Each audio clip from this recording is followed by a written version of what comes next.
الحمدللہ ہم اہل سنت ہیں اور ہمارے عقیدہ کی بنیاد محبت رسول ہے، ہمارے عقیدہ کی بنیاد عشق رسول ہے، ہمارے عقیدہ کی بنیاد تعظیم رسول ہے، ہمارے عقیدہ کی بنیاد ادب رسول ہے، ہمارا ایمان آقا علیہ الصلوۃ والسلام سے محبت ہے، اور ہر وہ چیز جس کی نسبت ہمارے آقا علیہ السلام سے ہو گئی وہ ہمارے لیے قابل احترام ہے۔ ہم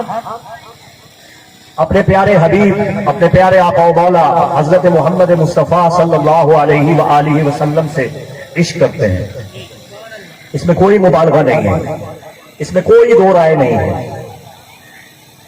یہ ہمارا عقیدہ ہے، یہ ہمارا ایمان ہے۔ حضور علیہ الصلوۃ والسلام کے صحابہ کرام رضوان اللہ تعالی علیہم اجمعین کے لیے اپنا دیدہ دل فرش راہ کرتے ہیں۔ جب صحابہ کرام کا نام آتا ہے ہمارے سر ادب سے جھک جاتے ہیں، صحابہ کرام کا ادب کرتے ہیں اس لیے کہ یہ حضور علیہ السلام کے صحابہ ہیں، یہ وہ صحابہ ہیں جو اللہ کے محبوب کریم صلی اللہ علیہ وآلہ وسلم کی صحبت میں بیٹھے، سرکار کے پاس بیٹھے، سرکار کی قربت میں رہے، سرکار کی صحبت میں بیٹھ کے مقام صحابیت کے بلند ترین درجات کو عبور کر کے اس مقام تک پہنچے کہ وہ حضور علیہ السلام کے قریبی بھی ہیں، ساتھی بھی ہیں، یار بھی ہیں، مددگار بھی ہیں، ناصر بھی ہیں، وفادار بھی ہیں۔ اس لیے صحابہ سے عشق کرتے ہیں، صحابہ سے محبت کرتے ہیں کہ رسول اللہ کے صحابہ ہیں، اور حضور علیہ السلام کی اہل بیت سے محبت کرتے ہیں، حضور کی اولاد پاک سے، حضور کی اولاد مطہرات سے عشق کرتے ہیں، اس لیے کہ یہ رسول اللہ کی اہل بیت ہے، یہ رسول اللہ کی آل و اولاد ہے۔ کعبہ کو اس لیے کعبہ مانتے ہیں کہ یہ وہ کعبہ ہے جس کی طرف رسول خدا نے رخ کر کے نماز پڑھی ہے۔ حجر اسود کو اس لیے بوسہ دیتے ہیں کہ یہ وہ حجر اسود ہے جسے رسول خدا نے چوما تھا، اور قرآن کو اس لیے سینے سے لگاتے ہیں، قرآن کو اس لیے پڑھتے ہیں کہ یہ وہ کتاب ہے جو اللہ نے اپنے حبیب پہ نازل فرمائی تھی۔ کعبے کو اس لیے کعبہ مانتے ہیں، قبلے کو اس لیے قبلہ مانتے ہیں کہ رسول خدا نے اس طرف رخ کیا ہے۔ ہم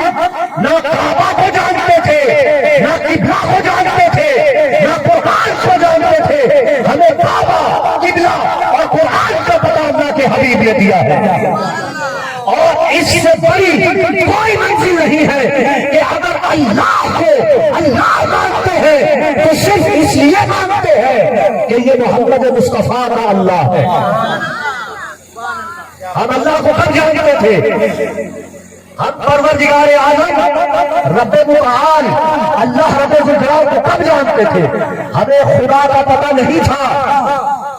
ہمارے پاس عقیدہ توحید نہیں تھا، ہمیں عقیدہ توحید ہمارے آقا نے بتایا ہے۔ تو آج ہمارے پاس جو کچھ بھی ہے وہ محمد مصطفیٰ کی وجہ سے ہے،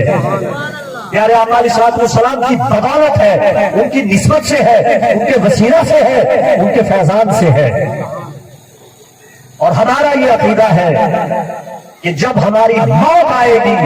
جب ہم نے مر جانا ہے تو قبر میں دیدار مصطفیٰ ہوگا۔ اللہ اکبر،